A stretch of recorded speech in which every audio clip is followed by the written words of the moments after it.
Be live in a few minutes.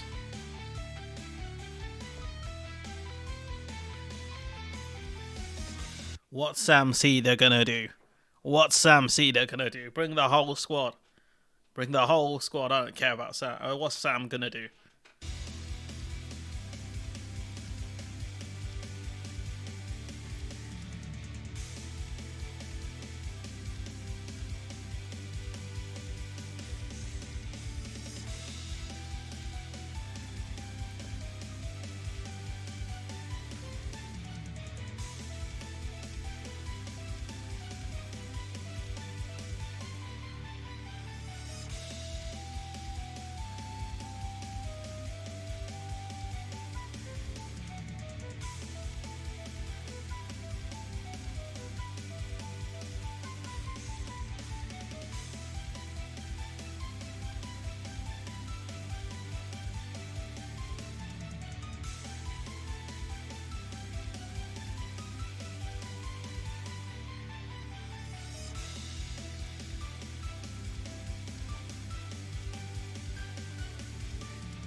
All right, we'll cut the intro there. Yeah, this situation is you can say each other day, every other day it's getting out of hand, but this what you're witnessing here is unprecedented, I think, in this region. There was a huge explosion in Gaza, a huge possible airstrike. This could be, we don't know yet. But this, I think within the last hour, crazy. They've cut off the internet, they've cut off communications effectively in Gaza. Ambulances can't be reached. Excuse me.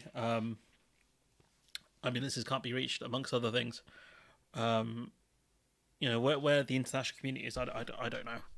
The Arab countries have called for a ceasefire, but apart from that, there's not much else happening. You can see from here, just whole apartments being absolutely, just all these buildings wiped out. It's like something out of World War II. Just complete indiscriminate fire. Wild. I don't think I've ever seen. I don't know when's the last time we've seen anything like this, honestly. We'll be talking a lot about the situation, I think, there at the start, and then we'll be talking about some of the Labour stuff. It's kind of going to be quite mixed. I've had enough time to organise everything. It's mostly my fault, but I think we'll be okay. This from the kind of the UN refugee group in Gaza, talking about the situation. As we speak, people in Gaza are dying. They are not only dying from bombs and strike. Soon, many more will die from the consequences of siege imposed on the Gaza Strip. Basic services are crumbling. Medicine is running out. Food and water are running out. I think we're already going to see people die of starvation because of dehydration because you can't survive more than, I think it's 3 days without water, and we know the water in Gaza right now is heavily polluted. So I think what he's talking about, I think it's already happening. I'd be very surprised if it isn't, honestly. The streets of Gaza have started overflowing with sewage. Gaza is on the brink of a massive health hazard as the risk of diseases are looming. The siege means that food, water and fuel, all basic commodities, are being used to collectively punish more than 2 million people, among them a majority of children and women. We also got to remember that the hospitals in Gaza, I think, have run out of fuel, and those incubators, they're not going to make it without fuel. This is most definitely looking like ethnic cleansing. I don't think there's any other word you can use for the situation that we are witnessing here. People being starved. This is like an old school siege. Let nothing in. Even the aid that's being let in, it's not enough, and it's very late. People are dying of starvation. People are just completely just under rubble. Realistically, like, we should be seeing sanctions for this alone. Forget the situation in West Bank right now, which is seeing continued violence as well. You know, more kind of settlement expansion. I think more violence towards. You could argue these people are throwing rocks. They are rioting, but I've never seen a country use live rounds on rioters. I've never seen a democracy use live rounds on rioters. Could you imagine during the London riots if they started pulling out Barrett 50 cals and sniping people? I don't remember seeing that. So yeah, this situation from this UN agency, untenable. You've got this from the Spectator Index. We'll be citing them a fair bit. The Palestinian Red Cross says it's lost contact with its operational headquarters in Gaza.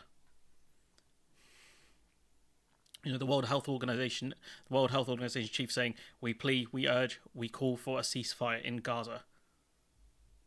You know, this is the situation we are seeing now.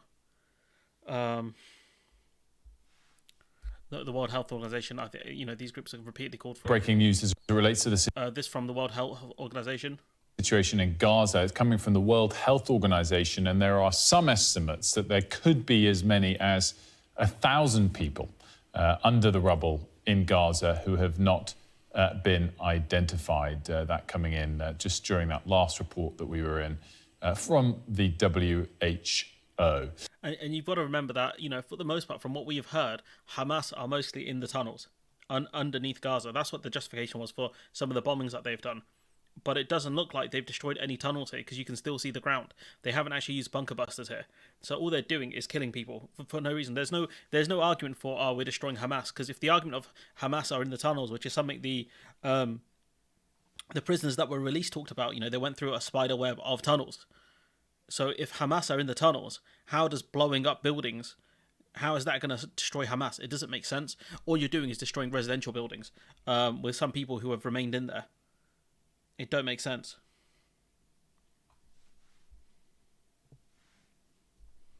This doesn't make any sense. Here you've got some more Sky News doing some more analysis on this.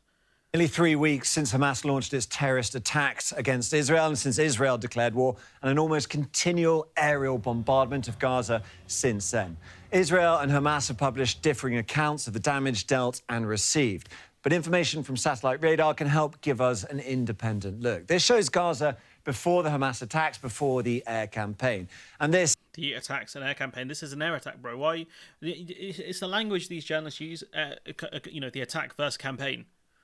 Is from the 13th of October. You can see damage starting to hit there. Our analysis shows that 7% of all buildings across the whole of Gaza have been damaged or destroyed at that point. So I'm assuming this is the area they would call northern Gaza, and this would be southern Gaza, I think. Now, just to explain how this works, satellite radar measures the smoothness of surfaces, which might sound a bit odd, but an intact building will bounce the radar signal straight back up to the satellite smoothly, whereas rubble from an explosion scatters it. So the smoothness has changed, and you can see that on the key over there. That indicates damage and is marked on red, shades of red on the map.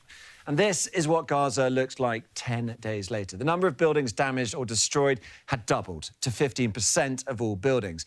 And you can see from this that northern Gaza really has borne the heaviest brunt, although Israel has also been hitting targets down in the south. We'll look at that in a bit later. But so we'll leave that there. But point being is you can see some of the spots here, most of us in the north, right?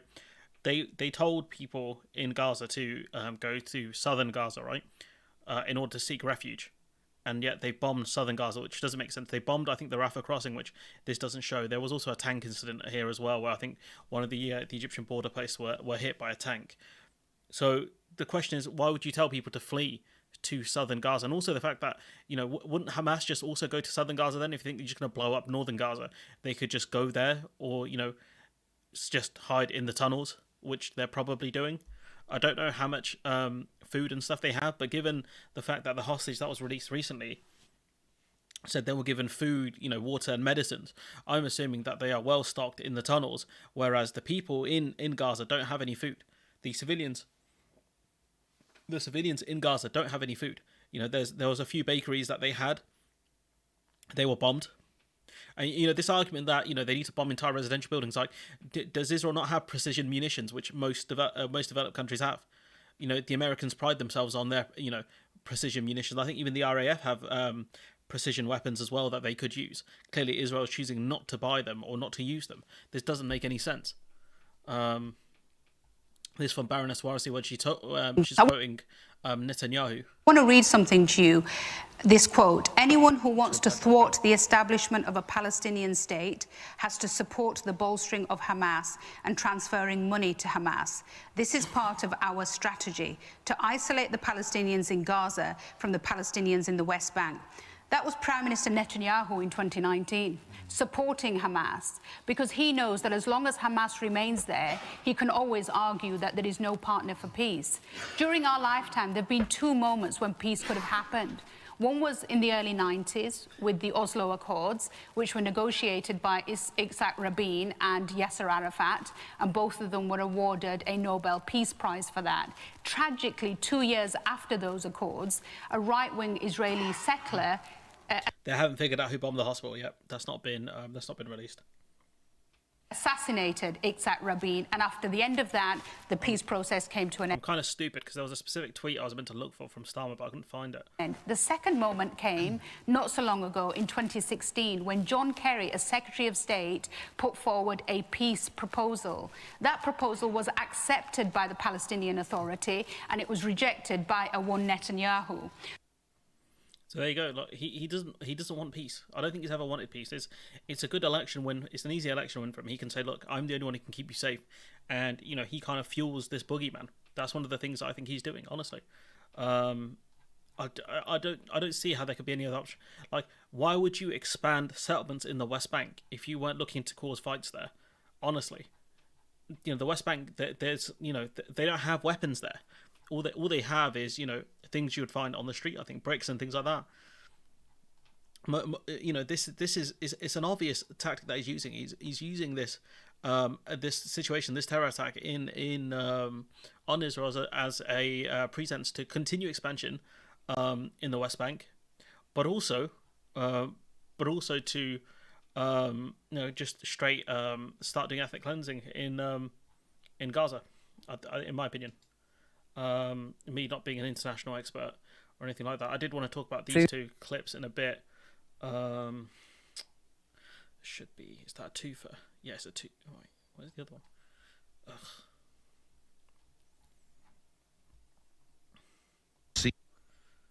This is the other one I want to discuss, but it's kind of a mess. I will sort it out when I do the actual video on this, because it's just a lot of tabs. Not a lot of time. This is what happens when I finish work. I don't have time. But point being is like they ignored. They called the PLO the radicals. They called Fatah the radicals. The peaceful groups, and this is what you get. Now the peaceful groups have been ostracized and kicked out. Now you're stuck with the actual radical groups. I don't know what more you can say. Here you've got, approximately 50 people held hostage in Gaza have been killed by Israeli airstrikes, according to a spokesperson by Hamas's armed wing. Now, I don't know, I doubt this is true, but given the fact that Hamas have apparently said that they will release all the hostages in exchange for fuel being let into Gaza. Do I think they're serious? I don't know. But Israel have said this was meant to be all about the hostages, and then everyone was like, oh cool, Israel has a right to defend itself, and then it suddenly became, actually, we're going to destroy Hamas. Now, how do you destroy a terrorist organization? It's incredibly difficult to do so. How do you destroy kind of a militia? It's very difficult to do so. The Americans learned that in Nam. It doesn't make sense. The Americans learned that in Afghanistan. It doesn't really work. You can't kill an ideology. It doesn't make sense. The only thing you can do is make it so people don't go towards that ideology. So this is kind of Starmer's issue, which we'll talk about in a bit. Something I had to confirm there, but we'll talk about that in a bit, hopefully. Let's get into our first topic now. So the fact that Starmer is unable to call for a ceasefire is a catastrophe.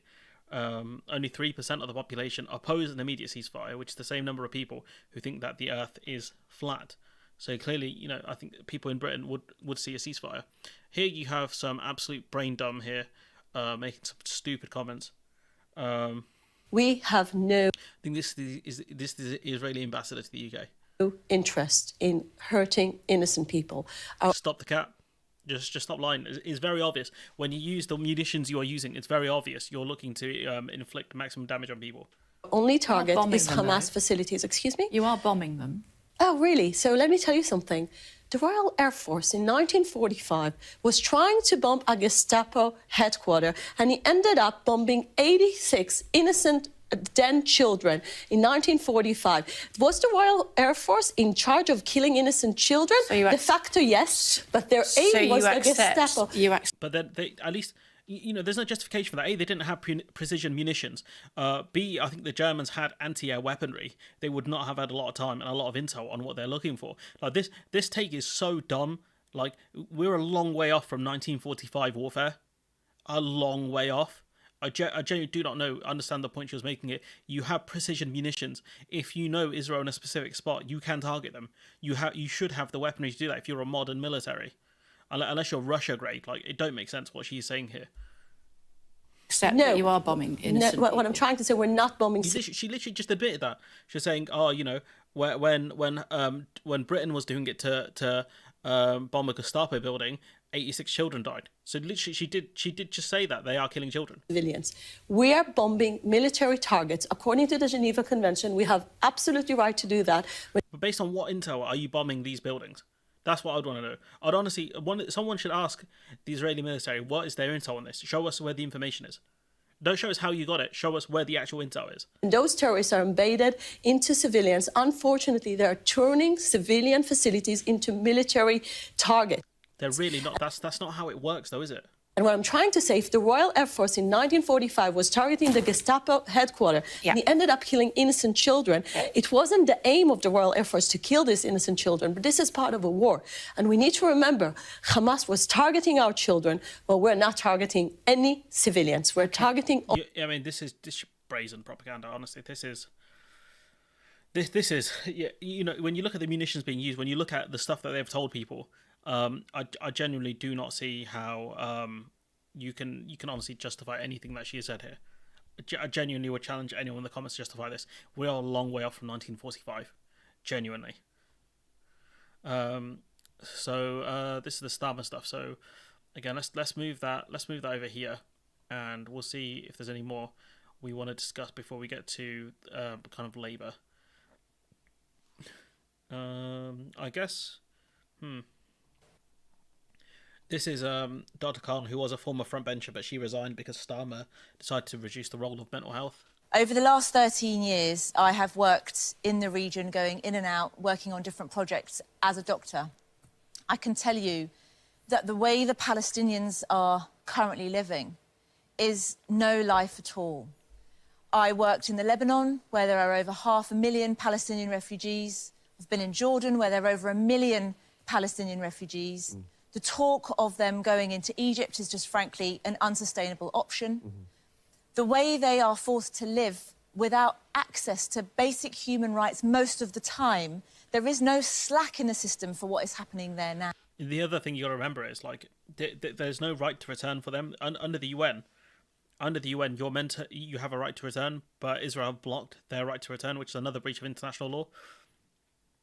And what they're doing is they're trying to set up basically a massive refugee camp in Egypt. That's what the goal. That's what seems to be the goal is here. Force Egypt to set up a massive refugee camp, which is simply untenable. I guess we're going on to the Starmer stuff. This is just so stupid, some of the stuff that they're saying here. There is a lot of pressure mounting on Starmer to call for a ceasefire, which I think he should have done from the start, to be honest with you. The guy's a moron, though. He has very bad political instincts. And you got these kind of brain-dumb media heads trying to justify some of the stuff. One of the best definitions I've heard of British foreign policy, it's find out what the Americans are doing and do a bit less. And it's kind of unerringly accurate to describe how we approach the world. On that basis, I think the Americans have been trying to strategically act as a brake on what Israel does in terms of a ground invasion, because of hostages, because of the humanitarian situation, because they don't believe Israel has got a clear enough plan over what an invasion would look like and how it would unfold. I think, personally, part of me wonders, because I've seen some analysis from a dude, right, who is a military expert.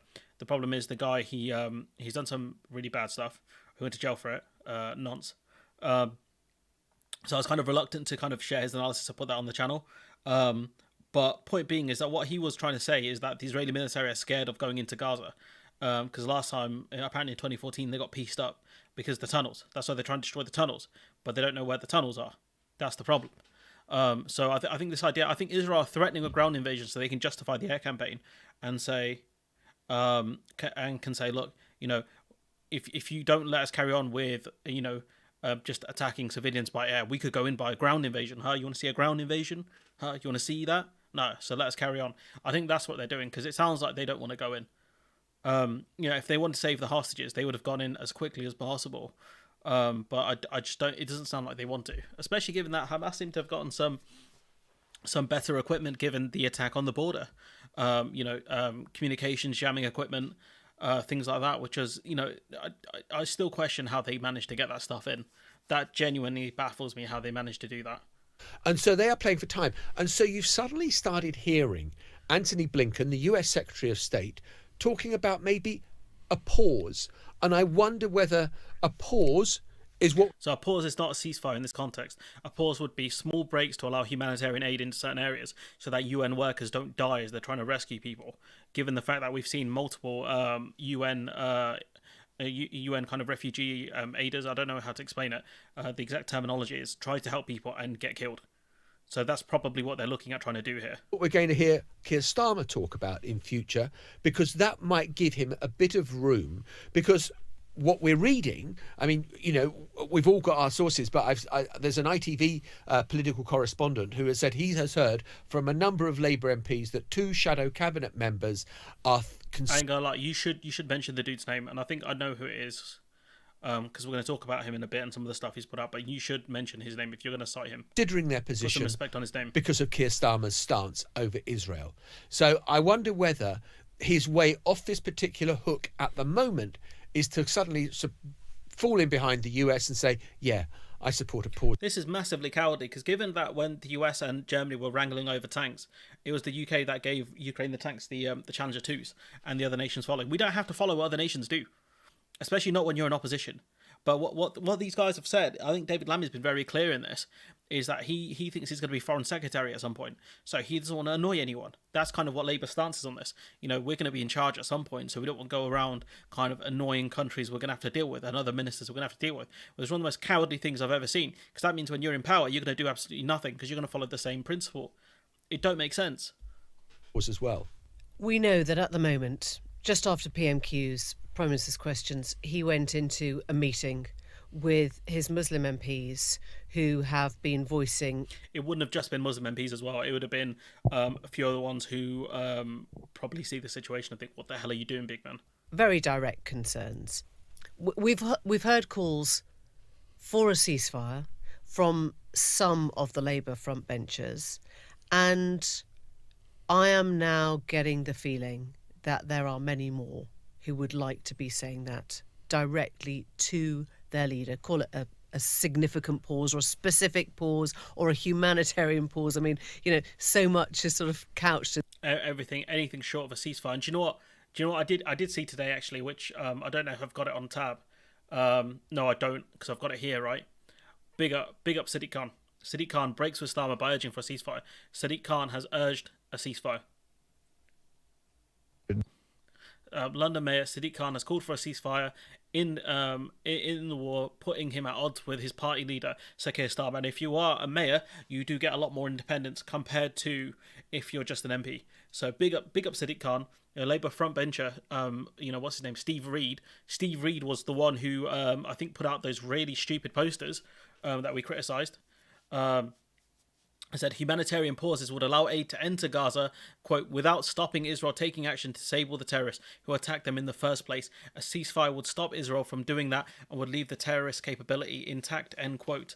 And the main reason the terrorists were able to attack Israel, by the sounds of it, was the fact that they had focused a lot more of their attention on the West Bank. They were not prepared for such an attack. They took their eye off the ball by the sounds of it. It's not to victim blame, it's to say that militarily they got this wrong. And we'll talk about the Starmer stuff in a bit, the specific bit about the right to defend itself. But they are absolutely 100% correct to call for a ceasefire, because all they are doing is killing more civilians and I think radicalizing potentially more, whilst ethnically cleansing people. This idea that Israel are being stopped from dealing with the terrorists. They have no idea where they are. They have no idea if Hamas are in the south of Gaza, the north of Gaza, in the tunnels. They have no clue. No clue. So how are they going to know? I think they managed to arrest a few of them. But unless they physically go into these tunnels to start grabbing people, they've got no chance. Because that's where these people are going to be hiding. They're not going to go out topside because there's nothing there for them. It don't make sense. So yeah, big up Sadiq Khan. Here's some more from a guy I don't respect in Sopor. But yeah. Say question, isn't it? Why can't Keir Starmer just come out and say it's time for a ceasefire and I want it now?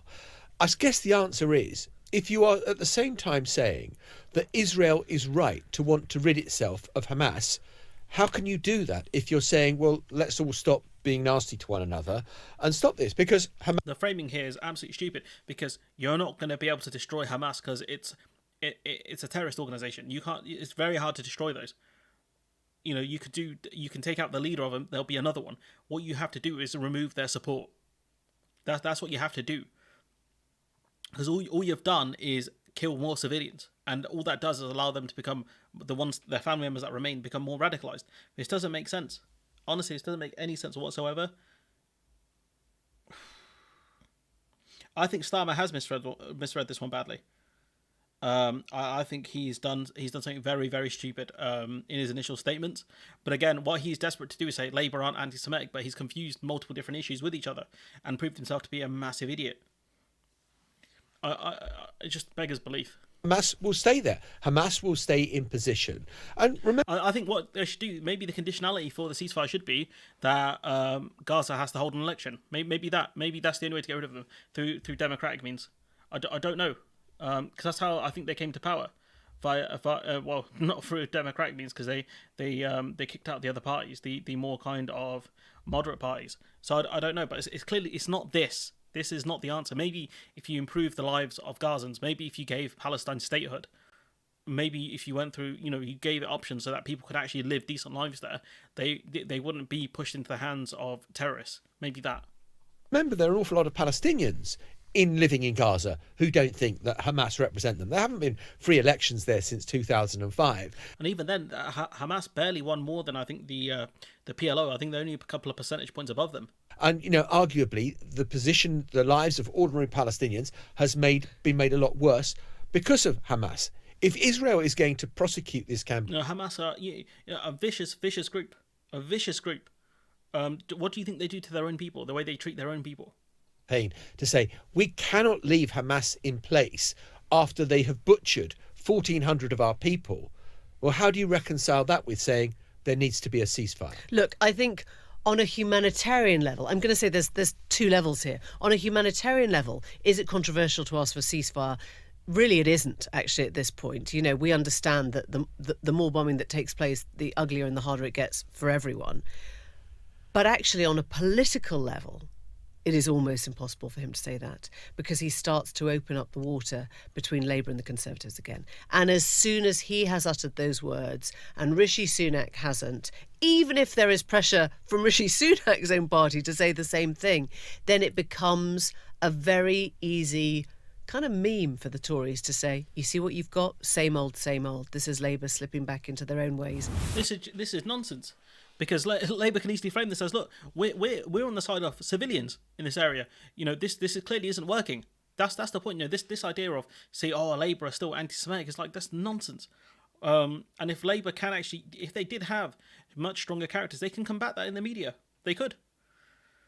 You know, the fact that he has to follow Sunak. What's the point? What's the point of being in politics then? What is the point of being there? I don't get it. If this is what Starmer has to do to win. Excuse me, what is the point of it all, genuinely?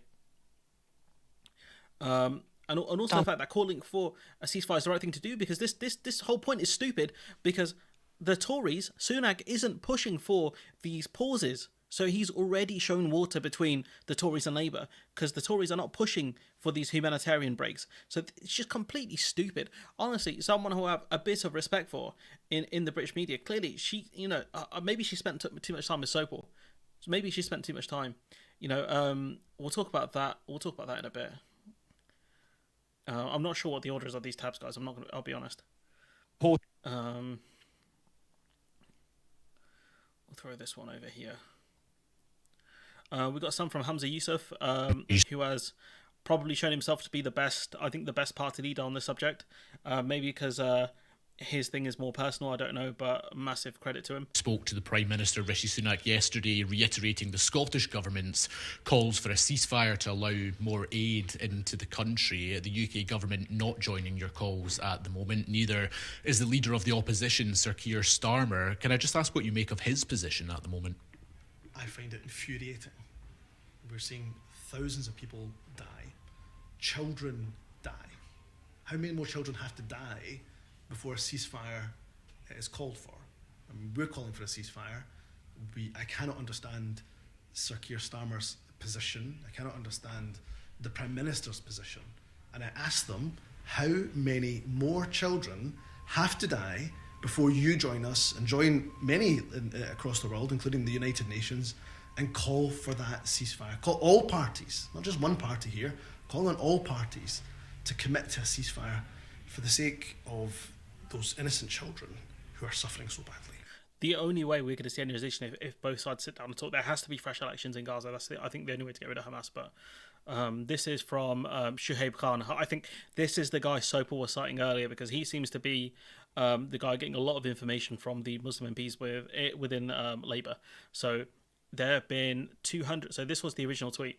Pressure on Starmer. More than 150 Muslim Labour councillors have written directly to the Labour leader, demanding he call for a ceasefire in Gaza as backlash over his policy from within his party grows. 150 councillors. These are elected officials within the Labour Party who've called for this. Now it's 250,000. Oh, sorry, 250,000. 250. So what that tells you is that there is growing pressure within the party. These are elected officials. Turn up my volume. Is it my voice that's quiet? Is it my voice that's quiet, or is it the video that's quiet? Because I think the video was a bit too low. This from Starmer. This was post the mosque meeting, which we'll talk about in a few minutes. Okay, I can move the mic a bit. Bear with me 1 second. Video was a bit low. That's my. I apologise for that. It's a bit difficult. I needed a bit more time to prepare. Honestly, it's my bad. I don't want to kind of intervene over Max's stream. That's the only problem. And I didn't, because I'm going away this weekend, so I didn't want to not stream this weekend, if that makes sense, or this week. So I didn't stream last week. But Starmer putting out this statement here on the 25th regarding this humanitarian pause is incumbent on all parties to make sure that aid and utilities don't just get in but reach those who need them. They could deliver the aid directly to the hospitals and things like that. Honestly, we welcome Secretary Blinken's comments last night and we support humanitarian pauses. So John Sopel was right. in his analysis that we're waiting for the Americans. Secretary Blinken. So once Blinken said it, Labour could say, "Oh look, we're lockstep with the Tories." But then it makes Maitlis's analysis stupid, because here you have the daylight between the two parties, which is, surely Labour can say, "Oh look, this is," or the Tories can say, "Oh look, this is Labour slipping into their old ways." MR raid incoming. Yeah, get out of here. Get out of here. Majority report's not going to raid. Doesn't matter what individual Labour people say. What Starmer says is Labour policy. That's true. He's the leader. But Sadiq Khan, being the mayor of London, I think Sadiq Khan has a bigger voice than any member of the shadow cabinet, bar Starmer. Genuinely, I think that he's got a much bigger profile than most of the front benchers. I would argue even Andy Burnham has a much bigger profile than probably most of the shadow cabinet, probably outside of Rachel Reeves. I'd say Andy Burnham's got a bigger profile than the majority of them, because genuinely speaking, yeah, with the Tory party, yeah, sorry, with the Labour shadow secretaries, right? How many can you genuinely name? How many can you honestly name? Unless Sam Cedar's watching this stream, right? Which I know he's definitely not. Right, I doubt the majority report are watching this. They got better things to cover. You guys have trolled me, to be fair. He's not even live.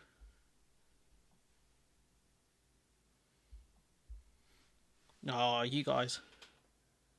No one believes me, Looney Tunes. Damn, that's mean. Oh, sorry, you're talking to him. Yeah, the majority report ain't going to do a raid here. Honestly. Thank you, Mithril. I appreciate that. Rachel Reeves found. Yeah, we're going to discuss that. That's fun. That one's fun. I'm actually going to. That's a funny one. And anyways, thanks, Mithril, for the super chat. Yeah, I try and make these streams decent. It's just this one is rushed. This one is very rushed. But no, I appreciate it. Language, Looney Tunes. And this is, for me, this is nuts.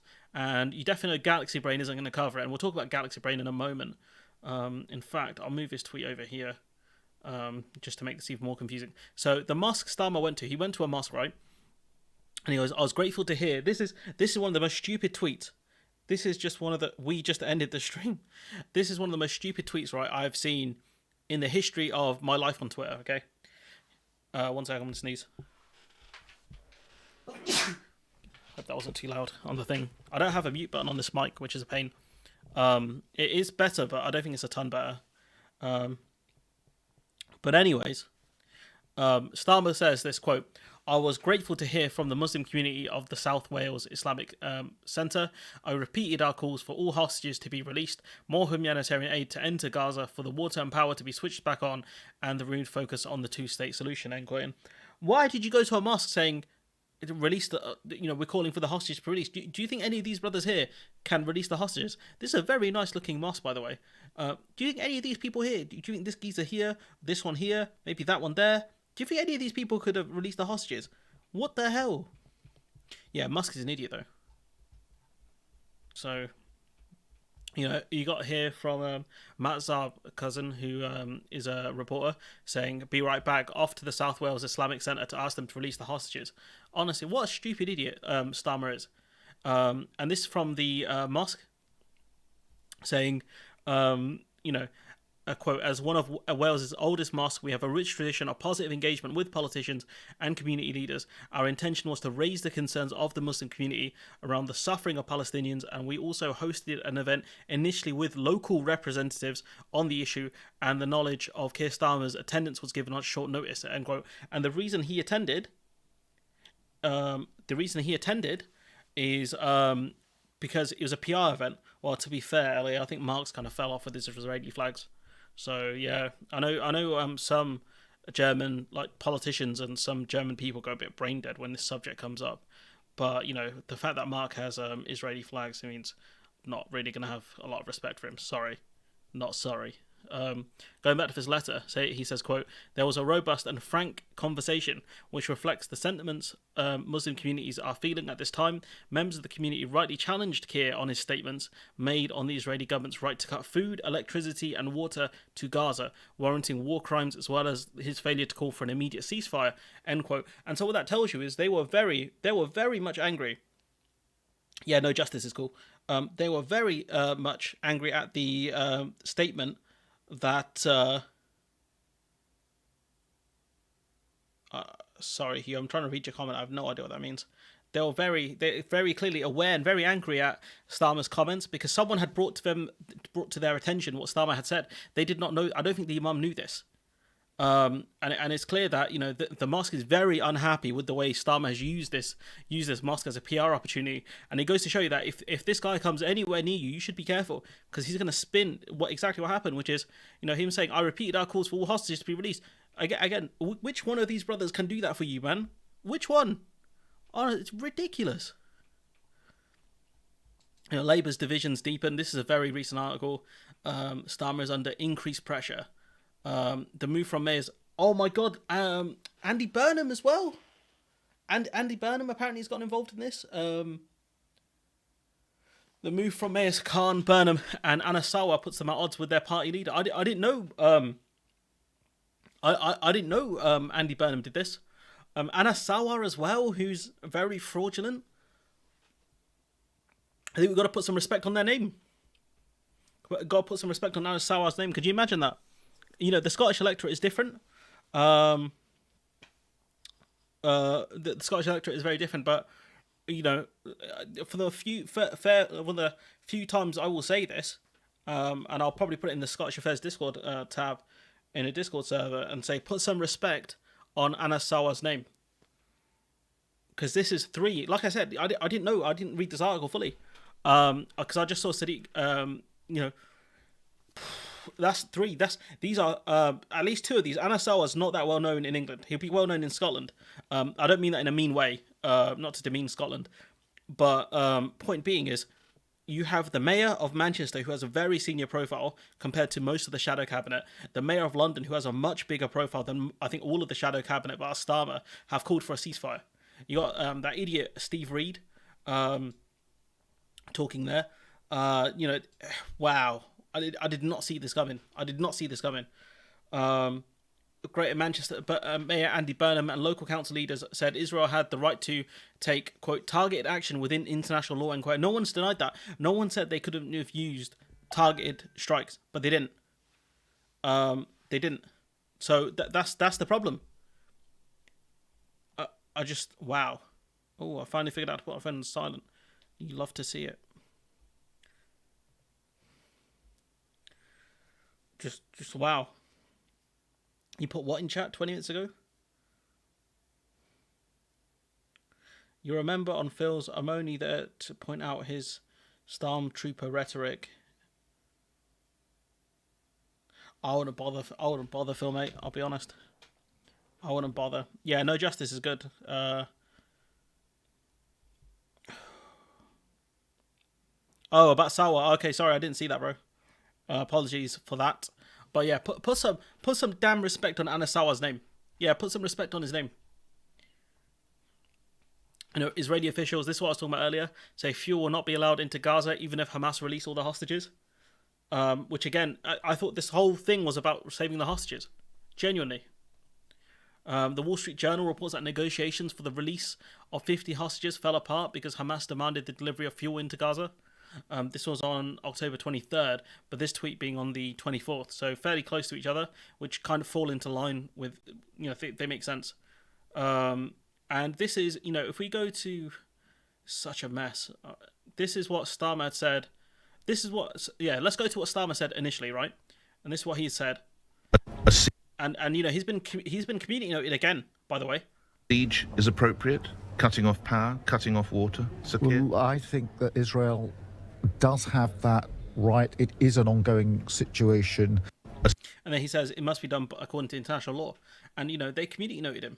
I'm pretty sure there was a community note here. I don't know if they managed to get rid of it. I do need to play the longer clip in the video. But, this in the context of him going to the mosque, See, this is the wrong tweet. That's why. This is the wrong one. Oh, damn it. Bear with me 2 seconds, guys. I'm going to try and find the one I was actually meant to be talking about. Bear with me 2 seconds. There's a lot more here I do actually need to discuss. Bear with me 2 seconds. I'm trying to find it. Because there was a bit more. He posted a video on his ITV. ITV posted a video that got community noted. Do you know what? There's so much with this Labour one I can talk about. Actually, do you know what? I'll put some work in. You watched the two Davies yesterday talking about Sauer and how it's being portrayed in the Scottish media, but if you hear exactly what he said, it's not true. I'll have to check that out. But again, I need to see a source on that one. Bear with me. There's so much here. Here's one clip worth talking about here. What I'm going to do, I'll probably clear these ones on the back end up, and then we can clear some of the other ones up. Just bear with me a few minutes. Sorry, guys. It's gone from a few seconds to a few minutes. I am aware. There's just so many clips I'm trying to keep. Just so this situation is moving so fast. Honestly, I don't know if I can even find it. We'll give it about another 20 seconds. It was on ITV. I know it was on ITV. Yeah, there's more kind of conversations around how deeply divided Labour are, and the Tories are trash on this. There was only a few Tories have called for a ceasefire, who they deserve a lot of credit because they've broken lines here. Oh, that one's worth talking about. Here it is. So, we know what Starmer said. He's saying, I think Israel does have that right to defend itself. And here it is on ITV. And look, this is the community note. This is the community note that Twitter put up. So, bodied by Twitter again. The other day, in which you implied that it would be justified for Israel to cut off Gaza's power water supply. Is that what you meant? Well, I welcome this question because I know it took him over a week to clarify this. It took him about 9 days to clarify the statement. I know that LBC clip has been widely shared and caused real concern and distress in some Muslim communities. Why didn't you clarify it straight away, you massive moron? Surely, as soon as you saw the clip being tweeted and people, quote, taking it out of context, end quote, why didn't you come out and say, that is not what I said, this is what I said? Unless you wanted to wait for the fury to die down a bit, or you didn't realise how dumb your statement was. Genuinely. Let me be clear about what I was saying and what I wasn't saying. I was saying Israel had the right to self-defence, and when I said that right, it was that right to self-defence. I was not saying... He's saying he answered a previous question. This shows you that, A, he thinks we're idiots. B, he's also an idiot. C, he doesn't know how to answer questions. Because you can address the last point first. When Nick Ferrari said cutting off water, cutting off fuel, you say no, they can't do that. It has a right to defend itself, but can't do that. Genuinely, it's so stupid. That Israel had the right to cut off water, food, fuel, or medicines. And yet it's not. I was very surprised. There were a few non-Muslim names in the shadow cabinet who threatened to resign over this. I don't know if I've got the tweets up. I'm going to try and organise this a bit better for Sunday. I'll probably be back on Sunday. I'll see if I can organise this a lot better and get the stuff I actually want to get up.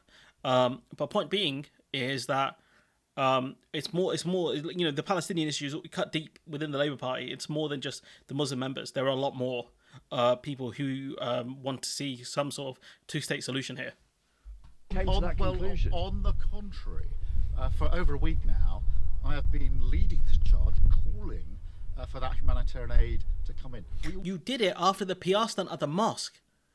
After the PR stunt went wrong, that's when you started really calling for it. I guess in that tweet he did say that, we did call for more aid into Gaza, but you didn't call for the humanitarian pauses. Like, oh yeah, we need more aid into Gaza. I think even Sunak has said that. We all know there are, innocent civilians in Gaza in a humanitarian crisis, 1 million children. That aid urgently needs to get in. Why didn't you say that during that interview with Nick Ferrari? I don't know. Imagine getting cooked by Nick Ferrari as well. So I was saying, yes, they have the right to self-defence. That right they do have, but not the right to withhold that humanitarian aid that needs to get in. It is now absolutely urgent, and that's why I've been calling for this for over a week. So I'm very pleased to be able to clarify. Why didn't you do it straight away? I don't get how. Who is on Labour's comms team? Turn it up. You gave an interview the other day. It's matching the volume level on OBS. Like, I can't. If I turn it up louder, it's going to go over. Like, my voice might be equalised. In which you implied that it would be justified. It would. It's because the wind element. I think. Not what he said. It's recorded. I know. Like, they've got it. The community notes. Look, Twitter got him again. This is what he said. Water, security. A siege is appropriate. Cutting off power, cutting off water, security. Well, I think that Israel does have that right. It is an ongoing situation. And then he goes on to say it's got to be done according to international law. But you know, it's very clear he should have clarified his statement if this is what he meant initially. Which means, like I said, A, he's an idiot. B, he thinks we're idiots because of his clarification is garbage. Or C, the man doesn't know how to answer questions and he's completely illiterate when it comes to the media stuff. I don't get it. I don't get it. And especially when, you know, Labour MPs went to bat for him. Do you think cutting off food, water, electricity is within international law? I think that Israel has an absolute right to defend itself against terrorism. That's not the question I asked. It is an answer to the question that you've asked, and I think it's an appropriate one at this time. So, you know, if Emily Thornberry is going against what Starmer said, she should get sacked, no? She should get sacked. You know, because look. Do you think cutting off food, water and electricity is within international law? I think that Israel has an absolute right to defend itself against terrorism. That's not the question I asked. It is an answer to the question that you've asked. And So she just said it. She said, do you think Israel has the right to do this? She said, Israel has the right to defend itself. That's not the question I asked. It is the answer to the question you asked. There you go. If this is against what Keir Starmer said, she should get sacked. This happened during that week of the period of just after Starmer said it on LBC. We've got more. Lisa Nandy. Can I ask you about what Keir Starmer said on the 11th of October? He was asked on LBC if an Israeli siege was appropriate, including cutting off power, cutting off water, and he replied, I think Israel does have that right. Why did he say that? He's clarified that this week, that he was answering the previous question and then went on to talk about the importance of international law.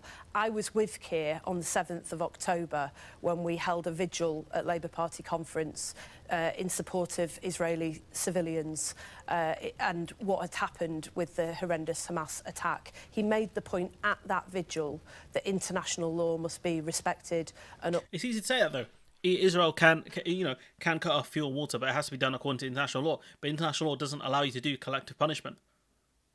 That's the problem here.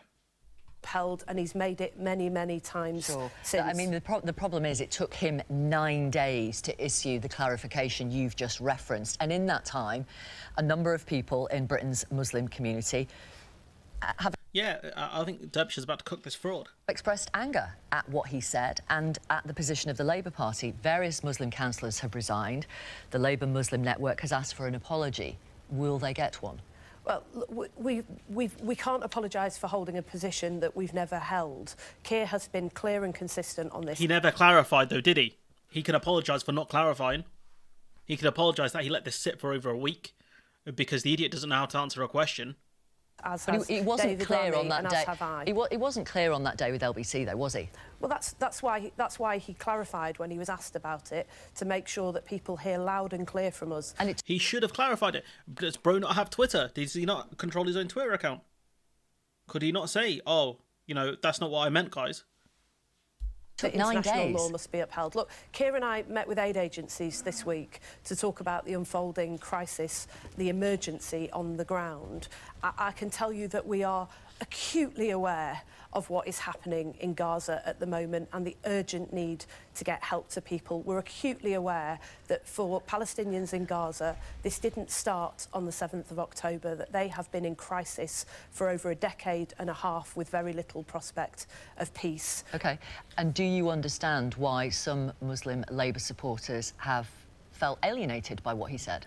I completely understand why people in the Muslim community are in extraordinary amounts of pain right now and heard those words and felt very concerned. And I'm glad that we've clarified that. I'm glad that we've been concerned. I think there was pressure on Starmer to clarify his position, but the problem is it took him 9 days, and a lot of people won't see this clarification. That's the problem. These people are so media illiterate, it's painful. Do they have no PR people? Honestly, was the only competent spin doctor in the Labour Party Alistair Campbell? Is he the only one capable of understanding how the media works? Genuine question there. Consistent about that, Keir, David Lammy and myself, and continue to be consistent about that. And I'm glad to be able to make that point on your pro. Yeah, no, there's not much here, honestly. But it is Lisa and Andy. This from a Labour frontbenchers. This is a member of the Shadow Cabinet. My inbox. Oh, Jesus, sorry. From a constituent who has family in Gaza. It reads, "My heart can't handle this anymore. Apologies for that. It's just the volume. We are being massacred, relentlessly bombed, homes are being destroyed, no water, no food, no electricity. Save the Children reported that one child is killed every 15 minutes. And as I speak, the lives of 130 babies in incubators are in danger if fuel does not reach their hospital in time. This is collective punishment of the Palestinian people in Gaza for crimes they did not commit. Facts. How many more innocent Palestinians must die before this Prime Minister calls for humanitarian ceasefire? There you go, boom. That's a member of the Shadow Cabinet going against other members of the Shadow Cabinet and Starmer, because Starmer's not pushing for a ceasefire. This is a member of the Shadow Minister for Equalities, I think. Just wow. You know, Starmer is engaged in real operations to stop four. So this was tweeted on the 25th of October. Starmer is engaged in a real operation to stop four of his shadow ministers from resigning over his Gaza comments. Senior Labour source, there's a real concern. If we lost shadow ministers, for example, all of us would come under real pressure. And that's what they're scared of. They're scared of mass resignations. Because Starmer's got this poll lead because the Tories are trash. This will kind of shed a lot more light on the problems within the Labour Party if this happens. The question is, are they going to do it? And I just don't think they are. I think the ramifications of it will be very high, especially as we're still going through, I think, selection processes for the next seats. So it's very possible they could face deselection if they do this. But they can threaten resignation, and that's the main thing. This from West Streeting, who apparently I'm a big fan of his. The difference between a humanitarian pause and a ceasefire? Well, it is simply allowing humanitarian aid in without the risk of bombardment, without the risk of military fire. That's what we're asking our ally. It's just in a localised area. Well, that's what we're asking. That's what we're asking. The players involved in this conflict to abide by. Israel is a democracy. Is it a democracy though? Is it? You know, when you treat citizens in the occupied territories, the Palestinians there as second-class citizens, would you call that a democracy? Genuine question. It has rules to abide by. I don't know if Hamas will abide by the calls for a pause. This is a terrorist organisation that has so far shown no regard whatsoever for the lives of their own people, let alone others, which is why they are cowardly using innocent civilians, children, women, men, as human shields. But I think the objective of the No, with the Shadow Cabinet again, like they can put pressure. You know, like you do have to give them a bit of time. I think they're gonna try and put pressure on Starmer from the inside of the party to change position. And it's very real that if a lot of them come together and say they're going to resign, it's going to be a massive problem for Starmer. I think the media will be all over that. So I think you've got to give him a bit of time. The more pressure they can put on him, the better. And the best place for them to do that is in the shadow cabinet, unless Starmer tells them, go on and get out, leave. That's the only way he can kind of avert this crisis, or he can actually do the right thing here. That's up to him. International community is the right one to try and ensure. Yeah, there's nothing here of any importance. I could have told you that. This from Rachel Shavi, who again pretty good on most things. He's being guided by, but what I know is definitely the case is that She's talking about Starmer. Has no moral backbone right now. Right now, he's never had one. And the people who he's listening to do not know what they're talking about. This is a really low bar.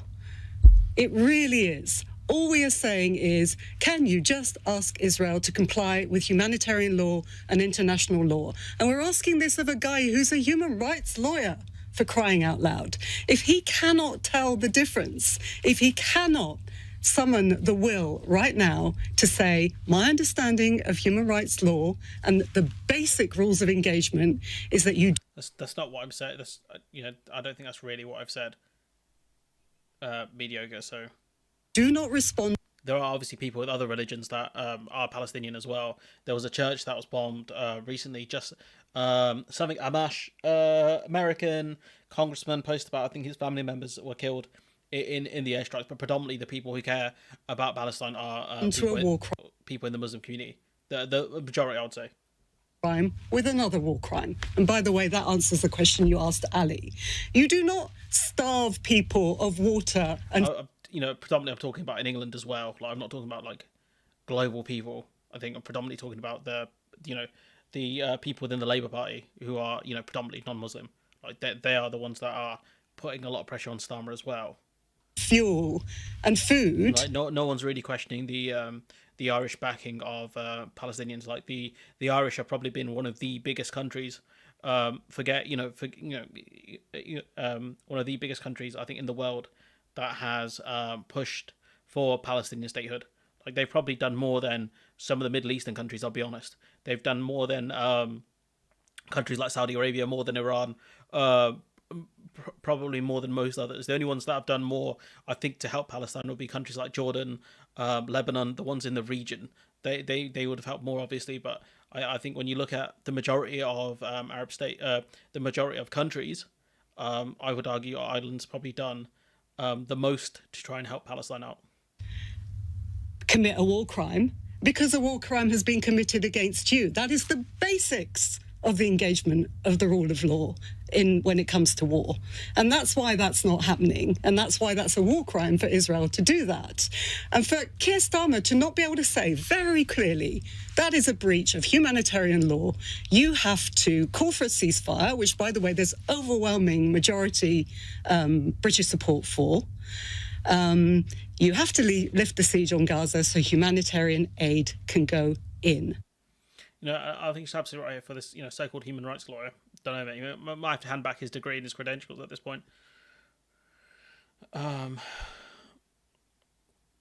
think this is the more important clip from Wes, but we can just kind of go off the quote here, which is, him claiming it was never Starmer's intention to give the impression that we support the measures to cut off power and water.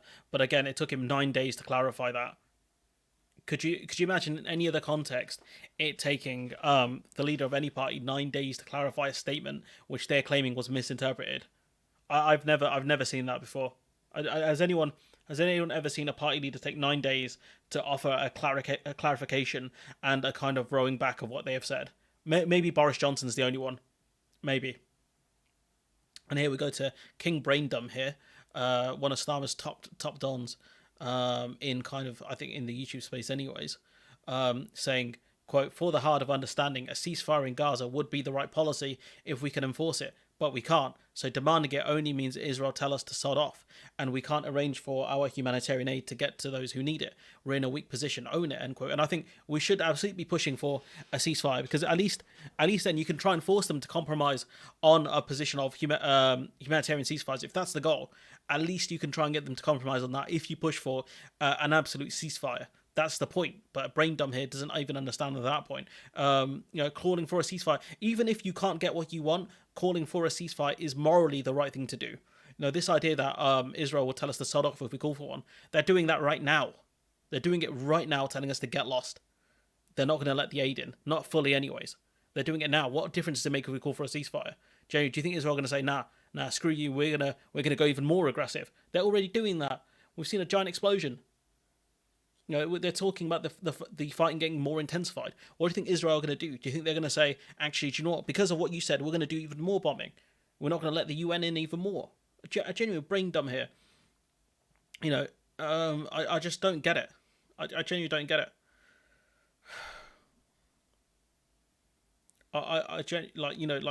This is morally the right thing to do. Forget just the politics of it. This guy's obsessed with politics, obsessed with strategy, like he's played Total War a couple of times and thinks he understands the art of war, like he's read Sun Tzu or something. I just, wow. You know, exactly, we're not going to be the ones to enforce it anyways. It would be the United Nations. But this, just, wow. I think this is, this take is probably one of the dumbest I've seen from him on a subject. And this is the guy who says we can just join the single, who said repeatedly we can just join the single market. Yeah, fucking hell, guys. We're gonna kind of move on from the Middle East stuff. Just an emergency. And we're gonna talk about Sajid Javid getting absolutely cooked on LBC.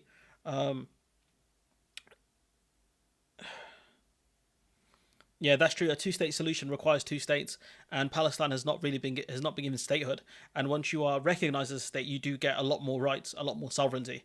Like, you get genuine sovereignty. Yeah, Phil is avoiding the issue because he's a shill. You know, he's a Labour fanboy. That's all it is. You know, all he understands is strategy. That's all he cares about. The thing is, he's bad at strategy. All of these people who say, oh, you know, we need to win the election. That's all that matters. But you don't know how to win, big man. You know, you don't know how to win. That's the problem. And you say, well, he's up in the polls. It's like, you know, I saw a tweet saying, Labour are doing better than the Tories on immigration. Are you surprised by that, given what Labour have said, but also given the fact that the Tories have completely botched it by creating this culture war of the small boat crossings and then absolutely face-planting to deal with the monster they created? Genuinely, are you shocked that Labour are doing better than the Tories, given the state of this country? It's just wow. You know, I just don't get it. His stream on Wednesday, he went on a rant, and I asked him to make it public so I could watch his subscribers. What, he made the stream that you can watch the stream? Oh, he does a members only stream, doesn't he? Yeah. You can clip it, to be fair, if you really wanted to. Did Phil approve of Starmer's stance on this war? Haven't watched him as of late.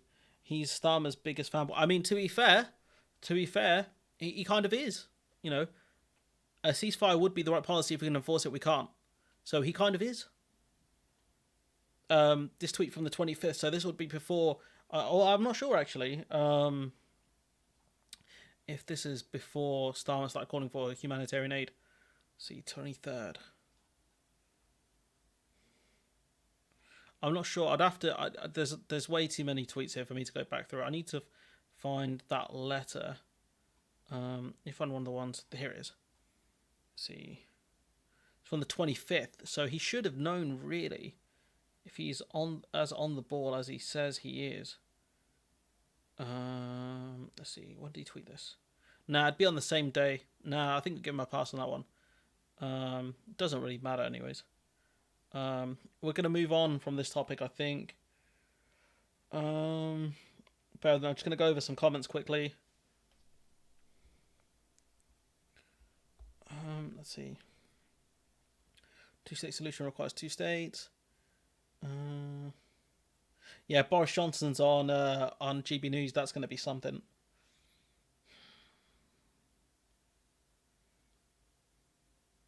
It's a members only on Wednesday. Yeah, I thought so. I remember him saying he does a members only stream on Wednesdays and he does like a public one on Saturdays.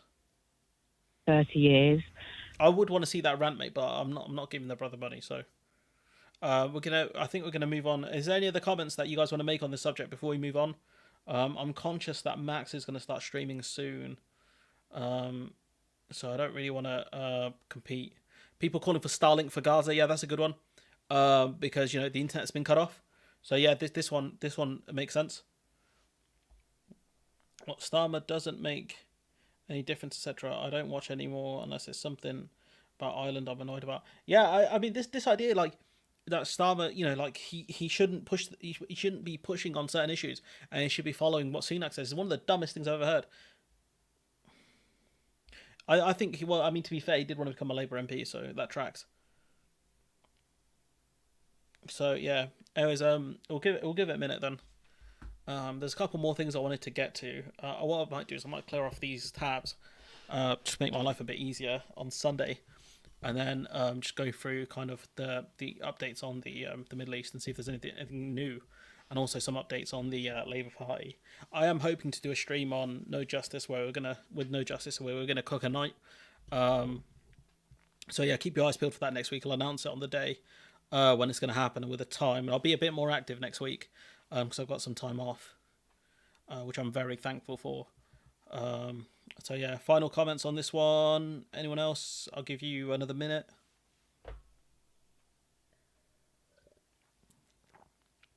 Sorry if my drinking's really loud. I'll back away from the microphone.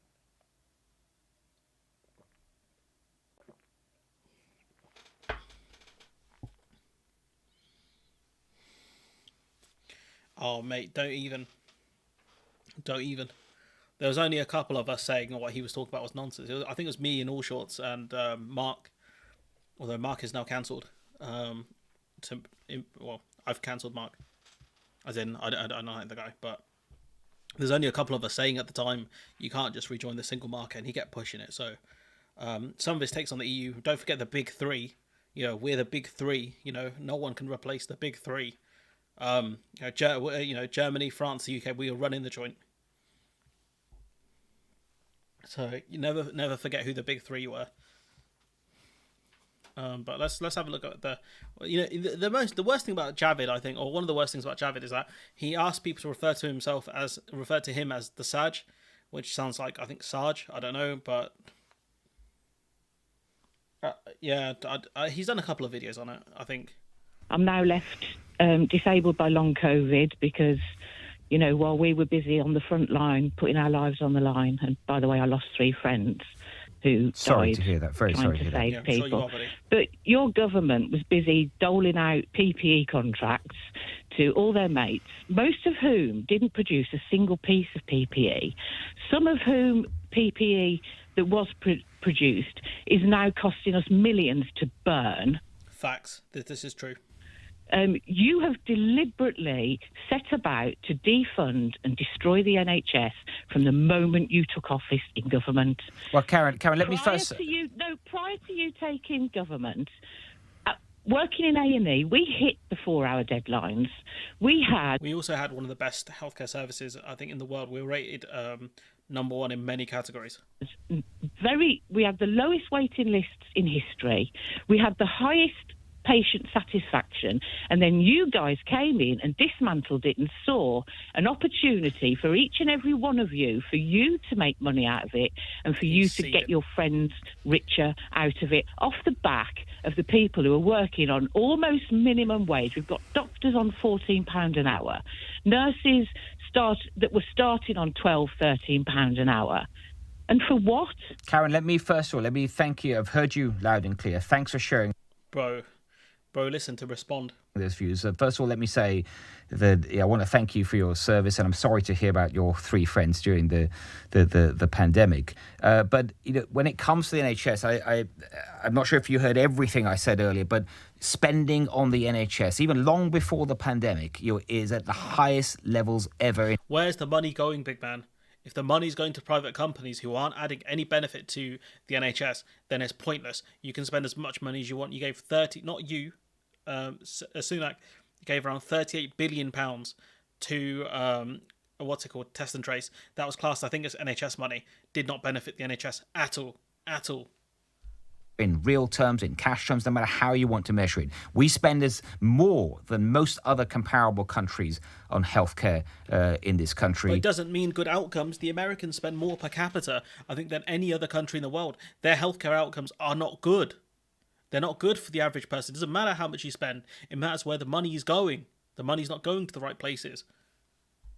Yet I think most people would agree we're not per capita spending's gone down. Shock. Getting the kind of outcomes that we'd want to see. And you also you mentioned the issue about PPE, and I get that what you're saying, but I can't agree with everything you've said about that, because I think you have to think back to the start of this pandemic when PPE was absolutely necessary. Every country in the world had a shortage of PPE. Bro, we were in a situation where you had British manufacturers and British suppliers of PPE saying, look, we want to supply the NHS. The government didn't get in contact with them. Instead, you got in contact with a bunch of people who had no history making PPE, or procuring PPE, and you gave them money.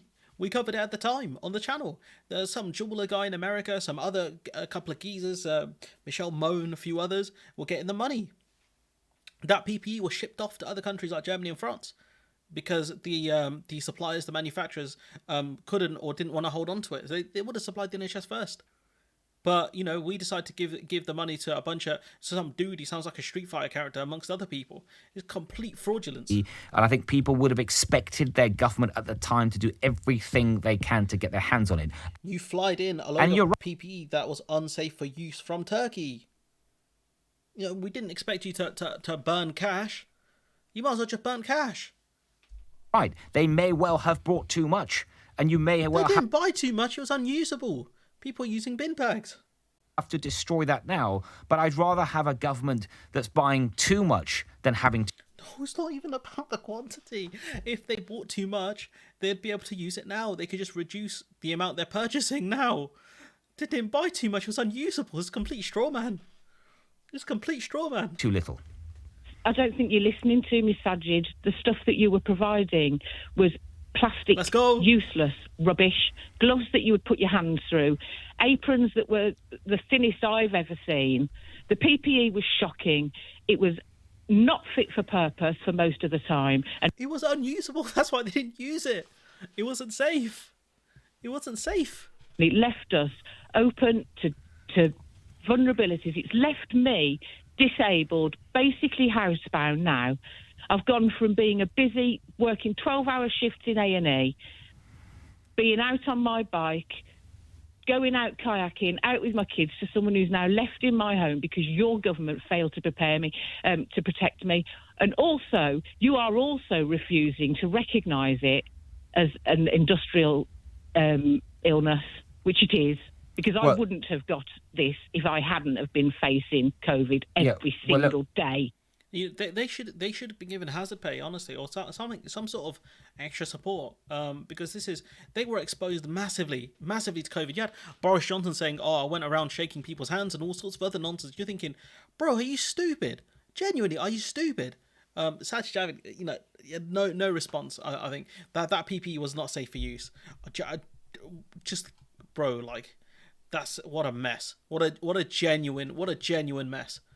We got some stuff from Therese Coffey, who I don't really cover a lot of her stuff because it's low hanging fruit. But I thought, do you know what? Let's do some politics on easy mode for once.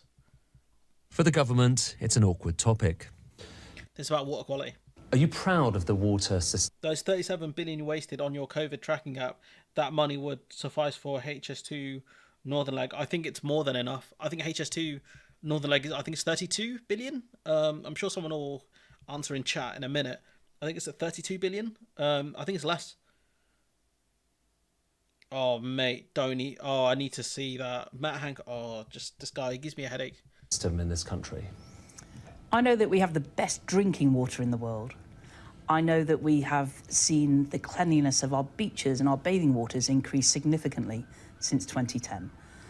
Of course, I think of the work that we have done unveiling... Oh, that's enough of that. Because you got here, people want to avoid 83 UK beaches because of raw sewage being dumped nearby. Just talking undiluted drivel, and I think... just wow. Here we've got Nick Ferrari. Nick Ferrari, actually, he's cooking as well. Imagine a world where Nick Ferrari can do some good work. Rare praise. Some of your senior colleagues, long-serving, one of whom has had allegations of bullying and sexual misconduct put against them. Another faces charge of rape and drugs offences, all of which they deny. But despite their protestations, It's the same old Tories, isn't it? Same old sleaze. This is one of the lines they used against John Major in the 90s, I believe, before my time. So, yeah, sleaze, corruption. Yeah, so, he's kind of harking back to that, I guess, which is an interesting move from Nick Ferrari. No, not at all. I mean, obviously, these are serious allegations, and I think one's, the whip's been suspended. And I mean, all you can do in these cases is, support the institutions that are involved. If the police are involved, then support them to do their job. If it's the parliamentary standards, Tories? Support them. Well, it's not. That's not always the Tories. To be fair, I think.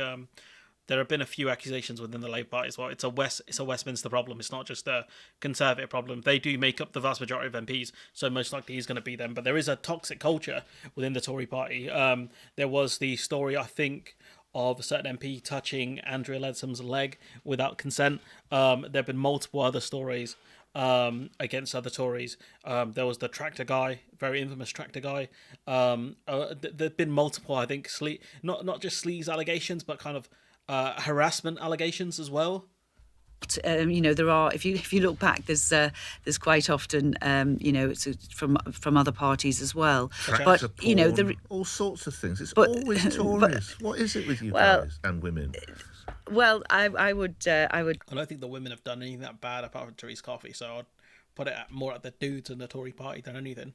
Say I've been in Parliament now for 6 and a bit years, and I must say, honestly, personally, I've never seen any impacts or any sort of any of this kind of behaviour. But clearly, that's what I say. Oh, I haven't seen it, therefore it must not exist.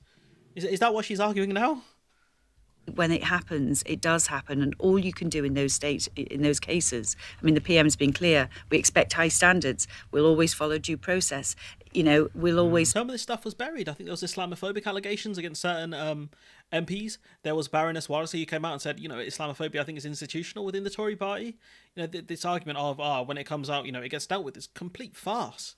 Complete farce. Support the institutions to do the investigations, or nah, dog, you cover it up. Let's be real, you cover it up. But at least Nick Ferrari's put it to him, and there's more. He's cooking. He's cooking Oliver Dowden. We hear about change. You've had more reboots and changes than Doctor Who. You're still about as popular as Bad Breath. Okay, Doctor Who's had, I think, 2 reboots, but I guess he's talking about regenerations, which is 14. I think there are 14 Doctor Who regenerations, I believe. Why? Well, first of all, I take by-elections and indeed opinion polls with a bit of a pinch of salt, and I'll tell you why, which is they are expressing people's views on the government that has been in power for a period of time. When it comes to the general election, there is a choice. So, yeah, with opinion polls, it is a snapshot on how people think on a given day, which is true. The by-elections are a bit different because it gives people a chance to say they're not very happy with the way things are going. But it also, when you're losing safe seats, that's when you should be concerned, because that means your base is not turning out. And if your base doesn't turn up, that's a guaranteed L. Guaranteed L. 100% you'll lose. We saw that in 2019 when the base did not turn out for Jeremy Corbyn. At least parts of the base didn't turn out, especially in the north. That's what we saw. Very thin margins for Tory victories. So if the Tory base is not turning out here, they're in big trouble. And there's only 2 people who can be Prime Minister, Rishi Sunak or Keir Starmer. And I'm confident both in the vision that... That's why First Past the Post sucks. Because we're stuck between a complete fraud and Sir Keir fraud. That's the problem. Rishi Sunak set out, and in the leadership he's capable of giving. And indeed, you can see... What leadership, big man? What leadership? All he's done is hide. He's like, on inflation, he did nothing. He did absolutely nothing. And then he tried to take credit for saying, because our steadfastness in doing nothing, what has happened here is inflation is coming down. Yeah, aren't I so good? What? See that right now in the crisis that we're facing. Yeah, this Oliver Dreary, he's very boring, but credit Nick Ferrari here for at least asking some decent questions. And I think this lady, I can't remember her name. She's the schools minister. She's had a torrid time, but she was apparently ready to give the situation with the wreck in the schools. She was hoping that someone else would have to deal with it. So no, not a ton of sympathy for her at all. To be honest, there was an opinion poll. Also the UK. Yeah, let's go Belgium and the Netherlands. I think the French will do it as well. because that polluted water, I think, has made its way over to France. The surprising one is Ireland haven't said anything, I think, apart from the pollution in the lake, which someone commented about. It's one of the, I think it's the biggest lake in Ireland or the UK, and the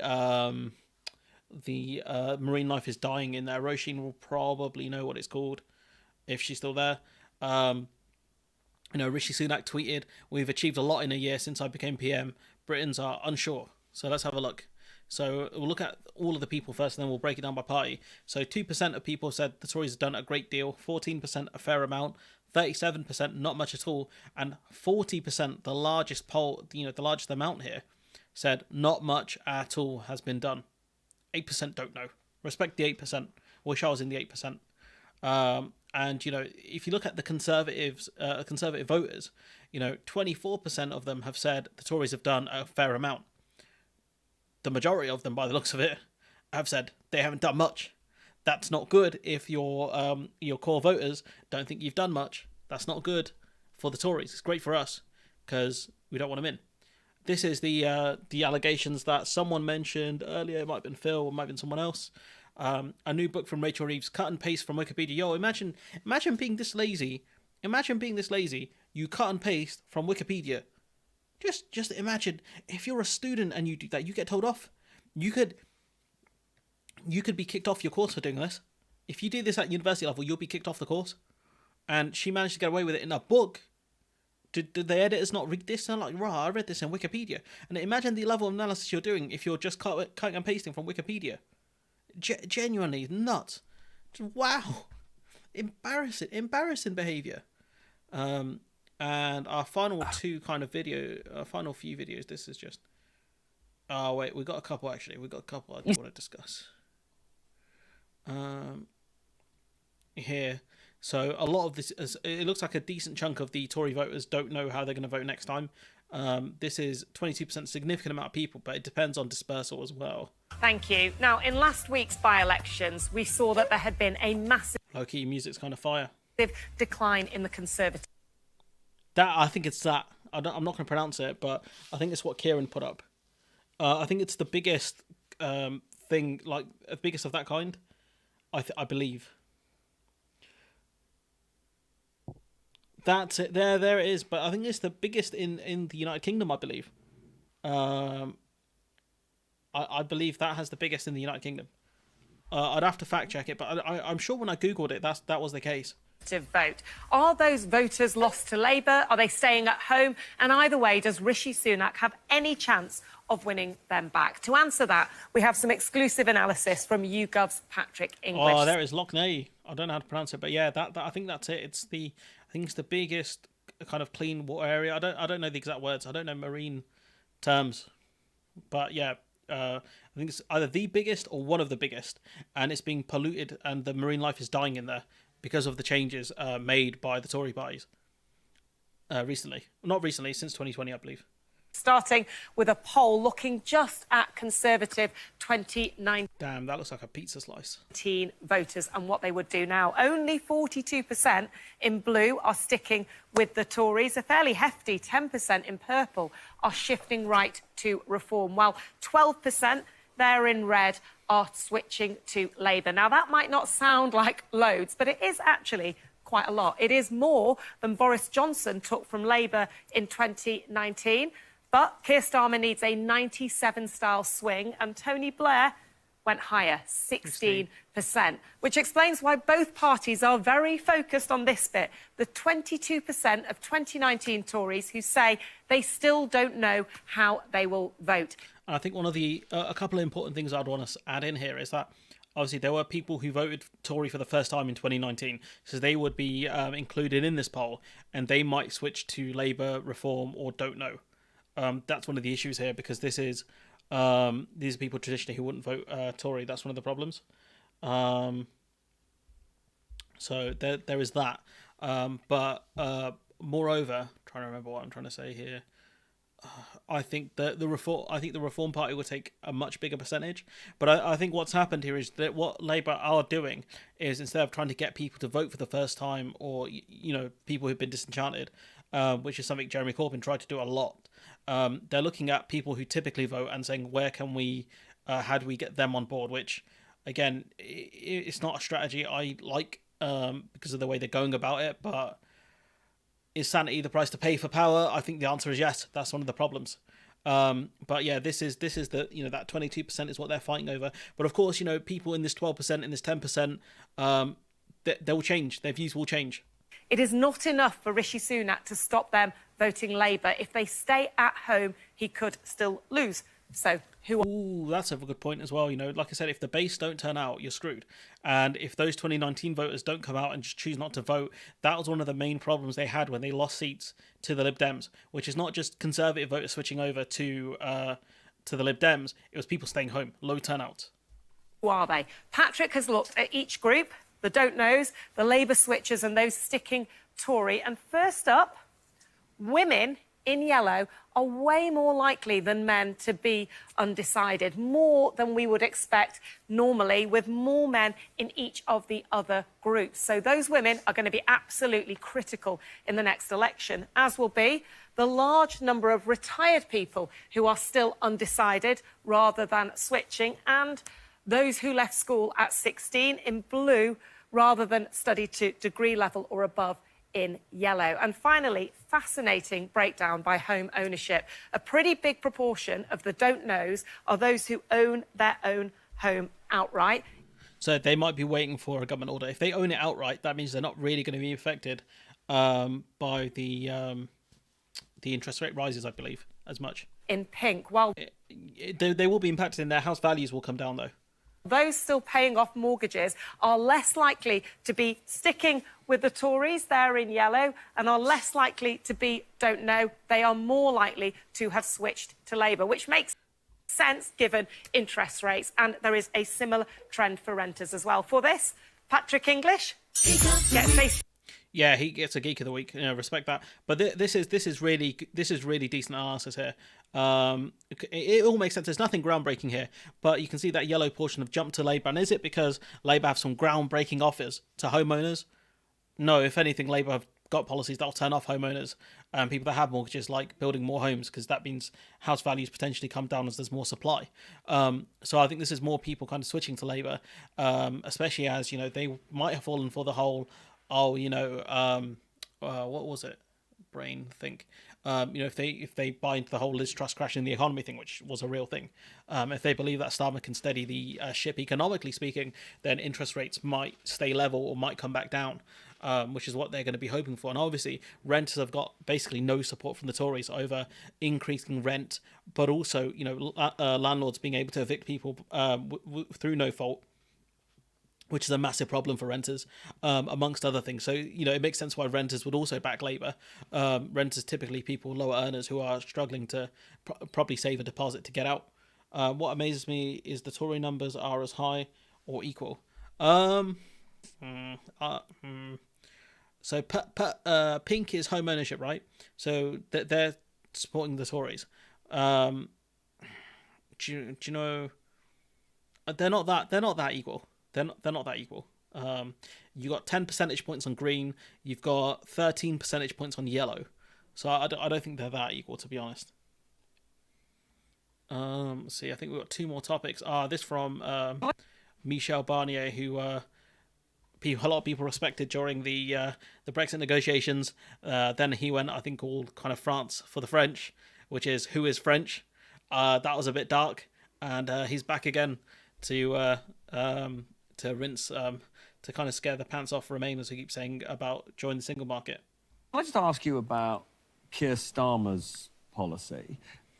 He says that because there's a review of the free trade agreement in 2025, he thinks that's a moment to renegotiate the free trade agreement. But that's not what's planned, is it? So I want to be a bit careful because Robert Peston hasn't got an exact quote up here. He hasn't quoted Starmer kind of anything he said. And I haven't seen what Robert Peston is talking about. And I don't want to do the whole, well, imagine if Keir Starmer did actually say this. So I think it's weird because we've seen what's her name, Kay Burley, make up a quote, I think, and she was called out for it, and Sky News apologised. So I think Robert Peston should be a bit careful and actually quote what Starmer said rather than saying, Starmer has basically said, or whatever he said there. Geez, welcome to Raiden class Phil McCracken. Raiden, one of the coolest guys in Metal Gear, straight up. He fought a giant robot. In 2025, he thinks that's a moment to renegotiate the free trade agreement, but that's not what's planned, is it? Are you sure that the Keir Starmer speak about the renegotiation of the trade agreement? Yep, that's what he says. So he's doubled down on it again. I haven't seen anything to this effect. I really haven't seen that Starmer saying he's going to renegotiate the agreement. Has anyone in chat seen this? Genuine question: has anyone seen this? Because Michel Barnier was very clear in asking for a clarification there. Because obviously, I don't think he wants to overstep if Starmer has not said what Peston is claiming. Peston doubled down on it. Has anyone seen it? My membership ended during stream. Yeah, I noticed that. Has anyone seen Starmer say this? Because as I understand it, it's just a technical review. He's right. It is just a technical review. They can change a couple of things up there, but it's down to both sides really, and it's more. I think that you see it more as a cleaning up exercise rather than anything else to tie up any loose ends. So there's that. Listen, his speech speaking about the improvement of the relations between UK and EU. Improvement, but he talks about improving the free trade agreement, and we have to. It genuinely looks like Robert Peston potentially was not saying what Starmer said there, because if you listen to what Barnier says here, between UK and EU, improvement, but listen, a renegotiation is very different to improvement. Speech speaking about the improvement of the relations between UK and EU. Improvement, but he talks about improving the free trade agreement, and we have to. It is nuts. Like if Peston back down there. So what that tells me is Peston either didn't understand what Starmer said or was looking for talking points or something, because Barnier, a guy who is a French politician, I think that'd be fair to call Barnier, because I don't think he works for the EU anymore, knows more about what Starmer said than Robert Peston, who is, I think, ITV's chief correspondent for politics. How is it possible that a guy who's meant to be in one of the top media organisations in the country knows less than a French politician about what a member of parliament has said in this country? How is that even possible? It makes no sense. Evaluate and to review in 2026. Well, what does that mean? That means that we have to see if it's work or not. But to be frank, there is no room for any kind of renegotiation on the substance. Yeah. That's important. There's no room for renegotiation. So he's saying it's going to stay as is, and the EU is very much an organisation that tries to draw within the lines when it comes to trade. It's not one that really goes outside of the way, apart from the Northern Ireland Protocol. That would be the only one where they kind of drew outside the lines there, only because I think of the situation with the history of Northern Ireland, of Ireland, and also the fact that Ireland's an EU member. That's the only time I think they've really kind of gone over the lines there. I think they are kind of going across that way in Ukraine. But they are, when it comes to trade, anyways. When it comes to politics, they're a bit different because von der Leyen's really goofed on this one. When it comes to trade, they are very much a draw within the lines organisation. Because, as I always say during all the negotiations, from the day one to the last day, there will no room for any kind of unraveling of the single market. So that means that we can, if this point is very clear, we can improve some of the technical details. Technical details, for instance, the veterinary relations to facilitate the relation and the export for animals or vegetables. But and with the veterinary agreement, it would be based on a dynamic alignment deal, which is what the EU pushed for from the start, rather than an equivalency agreement, which I don't think this is something that Barnier actually mentioned here. Fundamental. There is no. We have to be out or in. And let me record that the UK could have choose to stay in the custom union or to stay in single market as Norway. The choice of the UK was to leave everything, and it was his choice, not our choice. And it's important, two things there, that the UK chose to leave, yes, but also the fact that we left. We could have had that option whilst we're an EU member, that we could have changed our kind of status whilst we're a member of the EU. It's no possible, for us to go back in now would be incredibly difficult. For us to be like Norway would be incredibly difficult, which is something I kind of wished Barnier clarified here. I really wish he had done that. But I guess he might not have come to make that point, but also as in he might not have come onto the show to make that point, but also he is talking in his second language, which again his English is a lot better than some people's in this country, I'll be honest. So there's no fudge, there's no compromise around any of this. There is no compromise about the rule of the single market, which is, let me recall the fact that the single market is much more than a free trade zone. The single market is a kind of ecosystem, a complete ecosystem with common norms, standards, regulations, supervision, and jurisdictions. So we have to be out or in. It's like what Ralph Ranić said: you can either press or you don't. You're either pregnant or you're not. There's no halfway. So it's just a really funny quote from Ralph Ranić. You're either out or in of the single market. You're either pressing or you're not. You're either pregnant or you're not. So it's a funny Ranićism, I guess, which kind of fits into this conversation, I think, quite neatly, if I do say so myself. But point being is that he's right. You're either out or you're in. There's no halfway house. There are still levels. Obviously, there's still the customs union, but there are tiers within the EU, and we're very much on the third country tier. We're out here with countries like Japan, Canada, and other countries like that. The USA, I guess. But coming back to the relation between UK and EU, there is lots of issue where we can improve the relations.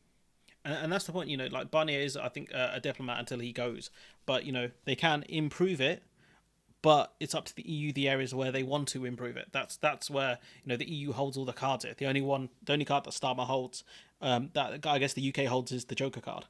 How can Starmer get a better deal? His vocabulary, if not via renegotiation. That would be the only way. It'd be in the areas of the review. There might be getting a veterinary agreement would be getting a better deal than what we have now, for example. So there are areas where we can get where the UK can benefit. It's very clear that I don't know if that veterinary agreement is still on the table. Barnier doesn't work for the EU anymore, so it's very hard to know. Also, the fact that the EU Commission is changing. The EU is, there are constant different elections within the EU, which, obviously countries have elections, it's fine. You have changes in leadership, which can make it tricky to get certain agreements across. So it depends on the will of the member states at that point. Obviously, you have the veto. Any member state can veto stuff. So if you have one that benefits from agricultural exports, like Ireland wouldn't be the one I pick here, say France, for example, which has, I think, a strong agricultural sector, they could veto it and say, we don't want more British meat within the EU because it undercuts our farmers, or it makes our farmers have to compete with another competitor. For example, 1/4 of UK pop will vote Tory. Yeah, do you know what? It kind of scares me. It's 25% of people, and under first past the post, it's not as bad depending on dispersal. Dispersal is the key problem. But yeah, I think Barnier being a lot more diplomatic than he has to be, but you're either in or you're out of the single market, and the only way into the single market is joining EFTA or becoming an EU member. That's it. And I think I kind of wish Barnier kind of clarified that point for the people who still don't understand, who keep pushing this idea that, well, maybe in the next term, when Labour are there, maybe the EU will change their mind. Like, come on, bro, be real. Be real with the audience, be real with yourself, Galaxy Brain. Final one, to end kind of, really, something that highlights, I think, the UKIPification of the Tory party, because these are the kind of statements that UKIP make. You said it was not xenophobic to not want to feel like you're living in a foreign country. And I just wondered, what do you mean like that? What do you mean feeling like you're living in a foreign country? Well, I think it's I think if you walk into your town centre, and I think if you're hearing almost people speaking English is almost a rarity. You're hearing what town centre? What town centre is this happening in, Big Ben? Honestly, I go to my town centre. I have to go through there to work. I don't hear English as a rarity. So what do you mean by that? The fact that you have, people from different ethnicities owning stores and things like that, if they're going to communicate with each other, they're going to do it in their first language, if it's the common language, which might not be English. I don't see the problem with that. what people find as their come on. Well, I think lots of people do find that. 88% of people in Ipswich have English as their main language. Lots of people, when they walk into their town centres and city centres across the country, often feel that way. And I do think there's examples where we've had a lack of integration. I think when you don't get integration, I think this can become a problem. When you get integration, diversity is a force for good. It's brilliant. But your problem is integration is not just using the language. Like if you got two people who go outside, right, and English isn't their first language, and they have a common different language, what do you think they're going to talk in? Integration isn't just about using the language. If integration helps you talk to other people who don't have a different language as their common one.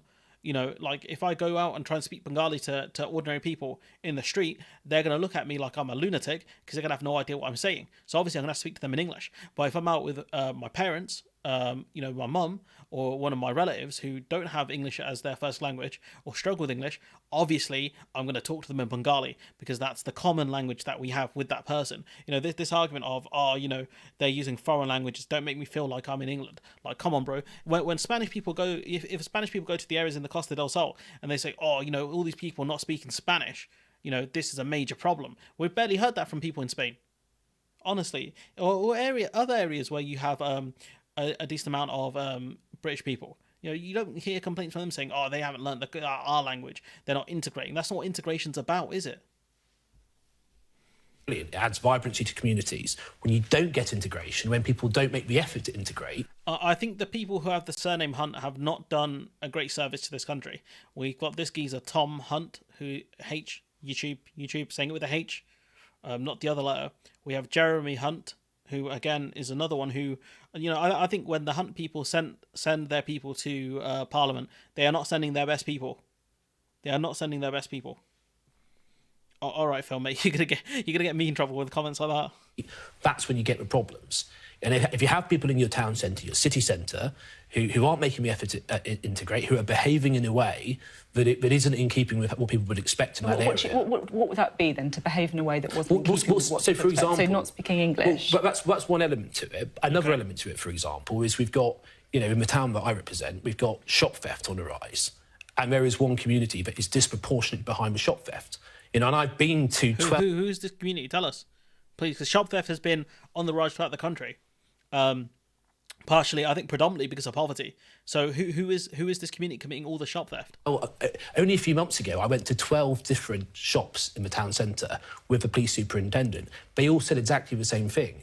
And these are people whose politics... So you went to 12 different shops in the town centre. How many shops do you have in the town centre? How many shops do you have that have been victims of theft that wanted to come forward and talk to you, the MP, and the police superintendent? Like, what you're doing is picking a very small sample size here. Honestly, this is not how you do statistics. Or if you do statistics, they do fraudulent ones. We're all over the spectrum. Do you have the data to... What was all over the spectrum? What? And these are people whose politics were all over the spectrum. Okay. Do you have the data to back that up, or is that just what you've been told in shops? What I mean, no, it's something which is, nobody disputes that locally. Nobody... No, what do you mean nobody disputes that locally? You might as well say, who's this source? Senator Armstrong. No one disputes that locally. What do local people know? Genuinely, what do they know about the situation? What do they know about who's committing the theft? What do they know about how many shops are being impacted? If you tell local people such and such a thing is going on, they'll probably believe you. He disputes that locally. But has there been analysis done of... There is an... Anecdotes are not evidence. Show us the evidence. Analysis done. There's lots of... Who by? Do you have it? But the police have the data, and I think, but... Why didn't you ask the police for the data then? If you're going to come on TV and make this point, and you don't want to look like a clown under very basic but decent questioning from Ridge, which is, can you show us the evidence? You might as well say, my sources, I made it the fuck up. Every single shop we went to said that, and I think it is. We've got to be open about that. It's a challenge, and I think we've got to work with the community in question to try and deal with that problem. But I think it's when you... Here, look, I found this source. Here, look. I found it. Bear with me 1 second. I found it, look. Here's the source. Bear with me, it's loading. Do I have too many tabs open? The answer is very close to it. Here's the source. Oh, that's why it's not loading.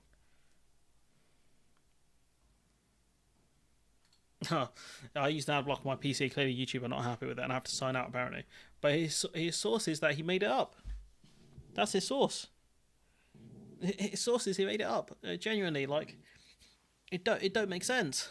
It don't make sense. Just wow, beggars belief. Honestly, I can't even play the clip because YouTube. But you know, his sources, he made it up. You know, not to mention, I just. When you get integration, diversity is a force for good. Immigration is a force for good. When you don't get integration, it's a big problem. And I think actually... all he's talking about is language and theft, and he hasn't even talked about who's doing the theft. I don't get it. Actually, that view that I've expressed is actually a mainstream view shared by a majority of people in the country. Not everyone, I'm not saying everyone, but actually I think you'll find there's a silent majority who would actually agree with that. Ooh, the silent majority. Ooh, the silent majority who agree with you. Ooh, silent majority. Like, bro, like... the only time I've ever seen a dispute in the town centre was some guy who shouted at a bunch of geezers, speak English, and then get pulled away by his girlfriend because she says to him, quote, I am half Polish, you idiot, end quote, and they walked away. And, you know, there were about 12 dudes who come out of the building, and it looked like the dude was about to get run up on and beaten up. He's talking nonsense, you know. Why would you communicate someone in not your first language just to placate people? It don't make sense. You know, the only time I have an issue with someone speaking a different language is if they start looking at me and looking like they're making snarky comments or some sort of comment. That's the only time I'd get annoyed about it. If not, it's none of my damn business. It's none of your business. Honestly, you know when my man goes abroad, right? He goes abroad with his family. What language do you think he speaks? Do you think he speaks the language of that country in their town centre? Or do you think he speaks English? That view, and I've had, since I made the comments I made at conference, I've had over 200 emails from constituents, and 90% of them have been positive. Okay. So you got 10% who are not positive, right? 200 emails tells you what? That 200 people in a constituency of I don't know how many thousands of people have told you, great job, guy. It don't mean anything. It doesn't mean anything. All he's doing is just cultural nonsense. That's all this is. It's just more cultural nonsense. I think we're gonna end the stream here. It's been pretty messy. It's because the tabs. Honestly, I'll try and sort that out when I do the actual video and see what other updates I can get you. So I'll sort it out for Monday, Sunday/Monday, hopefully. But other than that, I haven't got much more to say. Thanks, Phil, for renewing your membership. Excuse me, thanks, Smithall, for the super chat. It goes a long way for the channel. I don't know if anyone's got any ending comments because, like I said, this man's a fraud. He's on Fraud Watch. Tom Hunt, Fraud Watch. I don't know if there's any closing statements anyone wants to make before I leave. Kind of annoyed at this ad block situation, I'll be honest.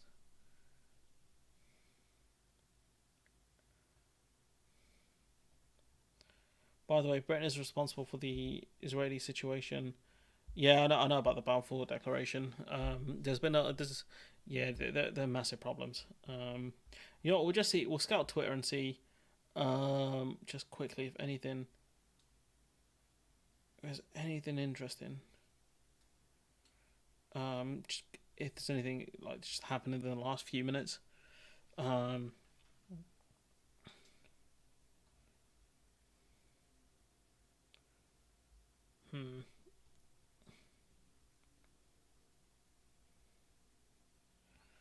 Some thirst comments.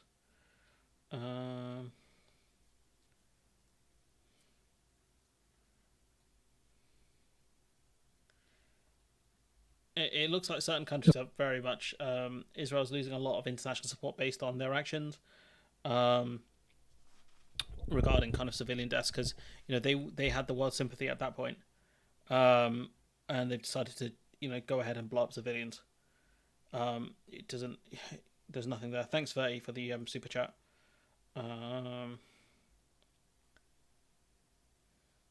Yeah, a lot of abstentions over votes in the UN by the looks of it. Certain countries 14. Let's see, 45 abstentions. Protection of civilians and upholding legal and humanitarian obligations. 14 countries against that, which is nuts. 14 countries against the protection of civilians and upholding international law or international humanitarian obligations. Nuts. Just what? Iraq abstained? Why would Iraq abstain over such a vote? It don't make sense. It does. I don't get it, guys. I don't get it. Yeah, I think we're pretty much done. Apparently, Israel's warned it will bomb the Al Shifa hospital. Why? Number of patients. Why it's going to do that? I don't know. The UN votes for a humanitarian truce in Gaza. France votes in favour of it. So again, Macron, for all the criticism you can give him, yeah,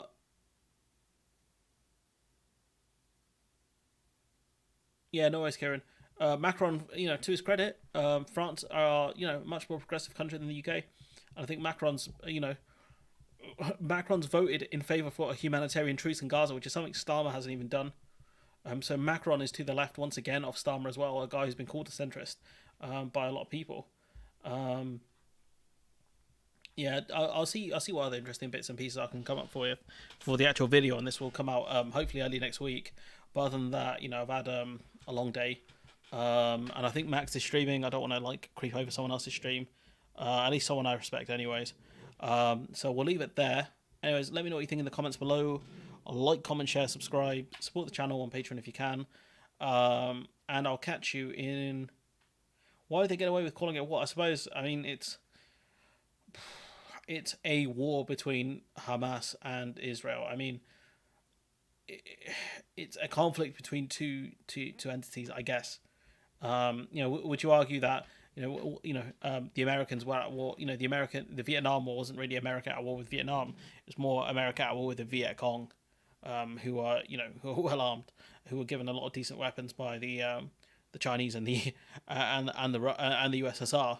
The argument they were just farmers is funny. It's a funny meme, but it's not 100% true. But it is a war of sorts, I guess would be the easiest way to describe it. But anyways, I've got Spider-Man to play because I've got Spider-Man 2. So we're going to end the stream here. If you have anything interesting to say, you can post it in the community section of the chat. If you have any questions for next week's stream, because I'll try and stream next Saturday. So what stream are we on? Community post. Do this in the laziest way possible. Oh crap, what the hell? Chat 21, please post your questions underneath this. And yeah, I'll catch you hopefully next week. Bye bye.